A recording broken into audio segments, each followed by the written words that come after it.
Doon ako punta guys sa may ilaw na yan. Bakala yan. Pag hindi bakala yan, lakad na naman ako babalik. Doon yung sasakyan ko guys sa may ilaw na yan. Oh. May party dyan. Iwan ko anong party dyan. Mga madam dyan ang nagpunta at saka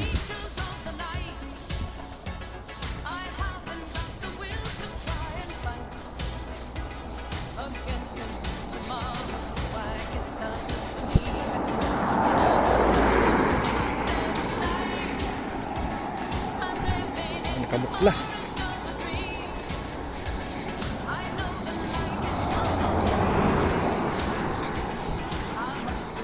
Gusto kong mag-exercise eh. Hindi na ako nakalakad.